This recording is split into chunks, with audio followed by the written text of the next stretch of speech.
आप सभी दोस्तों को हमारा प्रणाम और एक बार फिर से आप सभी का स्वागत है आपके अपने चैनल हो जाएगा ना में। अगर टाइटल और थंबनेल देखकर आपको यह लग रहा है कि ये वीडियो सिर्फ मार्शल आर्ट फैंस या ब्रूस ली फैंस के लिए है, तो ऐसा बिल्कुल भी नहीं है। हाँ, पर ये वीडियो उन मेहनतकश लोगों के लिए जरूर है जो पूरी दुनिया में अपना नाम कमाना चाहते हैं और इस चीज को समझते हैं कि नंबर 1 बनने का कोई शॉर्टकट नहीं होता है। ब्रूस ली ये हैं दुनिया के सबसे बेहतरीन मार्शल आर्ट प्रैक्टिशनर्स में से एक। शायद आप में से कई लोग इन्हें नहीं जानते होंगे, पर मार्शल आर्ट में जरा भी रुचि रखने वाले इन्हें भगवान से कम नहीं मानते हैं। कभी एक मार्शल आर्ट प्रैक्टिशनर, कभी फिलोसोफर, कभी हीरो, तो कभी डायरेक्टर और ऑथर रहे ली ने 32 वर्ष की अपनी अल्प आयु में न जाने कितने कामों को बखूबी अंजाम दिया। तो अब बात करते हैं उनकी लाइफ के बारे में।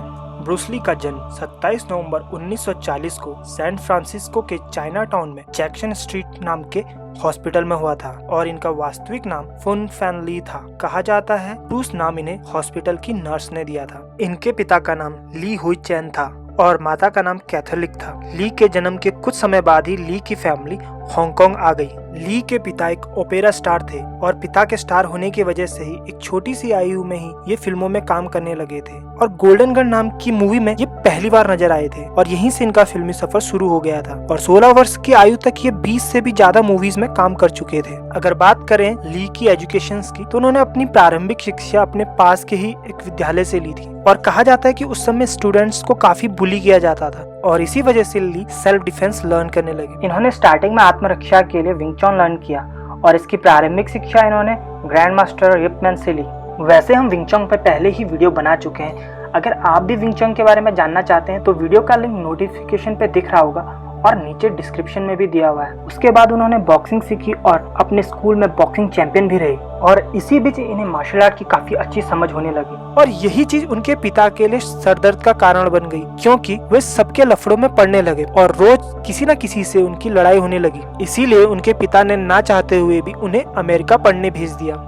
पर उनका मार्शल आर्ट के प्रति इतना प्रेम था कि उन्होंने वहां जाके भी लोगों को मार्शल आर्ट सिखाना शुरू कर दिया और उन्होंने देखा कि अन्य मार्शल आर्ट वहां पे बहुत ज्यादा पॉपुलर है, तो उन्होंने सोचा क्यों ना यहाँ पे चाइनीज मार्शल आर्ट सिखाया जाए। तब उन्होंने वहाँ पे मार्शल आर्ट सिखाना शुरू किया और साथ ही साथ यूनिवर्सिटी ऑफ वाशिंगटन में उन्होंने फिलोसफी की स्टडी प्रारंभ कर दी और यहीं वो पहली बार एमरी से मिले। अगस्त 1964 में उन्होंने उससे शादी कर ली, जिससे उन्होंने 2 बच्चों को जन्म दिया, एक ब्रैंडन ली और दूसरी सुजैन ली। 1969 में उन्होंने अपना ट्रेनिंग सेंटर खोला जहां वे एक्टर्स को ट्रेनिंग दिया करते थे और एक बार जब ब्रूस ली का एक्सीडेंट हुआ था और वे बेड रेस्ट पे थे, तो उन्होंने मार्शल आर्ट की बारीकियों पे ध्यान दिया और मार्शल आर्ट की एक फिलॉसफी को जन्म दिया जिसे आज जेकेडी के नाम से जाना जाता है। तब उन्होंने अन्य मार्शल आर्ट पे भी रिसर्च की थी और उन्होंने पाया कि ट्रेडिशनल मार्शल आर्ट में जो काटा फॉर्म्स होती हैं उनकी कुछ लिमिटेशंस होती हैं और वे ये मानते थे कि रियल फाइट में सेम सिचुएशन नहीं होती है और साथ ही साथ उनका कहना था कि रियल फाइट में कोई लिमिटेशंस नहीं होनी चाहिए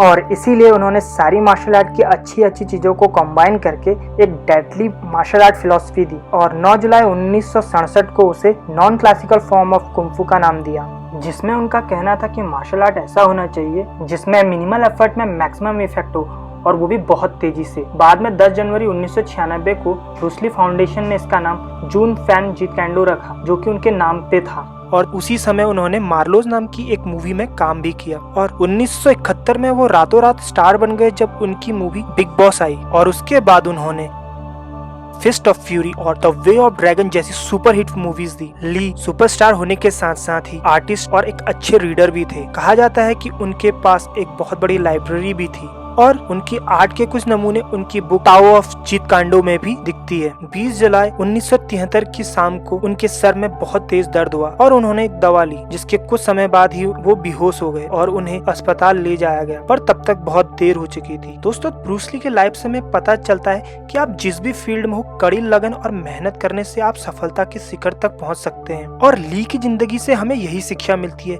इसी संदेश के साथ इस वीडियो को यहीं खत्म करते हैं। अगर आपको ली के जीवन से कोई भी शिक्षा मिलती है तो अपने दोस्तों और परिवार के साथ इस वीडियो को जरूर शेयर कीजिएगा। तो आई होप आपको हमारी वीडियोस पसंद आ रही होंगी। हमारी कोशिश यही रहेगी कि ऐसे ही मार्शल आर्ट की अवेयरनेस से रिलेटेड वीडियो आपके लिए लाते रहें। तो ज़्यादा ना बोलते हुए आप सभी से रिक्वेस्ट है, वीडियो को ज़्यादा से ज़्यादा लाइक एंड शेयर करें और अगर अभी तक चैनल को सब्सक्राइब नहीं किया है तो जल्द से जल्द चैनल को सब्सक्राइब करें। मार्शल आर्ट से रिलेटेड किसी भी टॉपिक के बारे में जानने के लिए हमें कमेंट सेक्शन में ज़रूर मेंशन करें।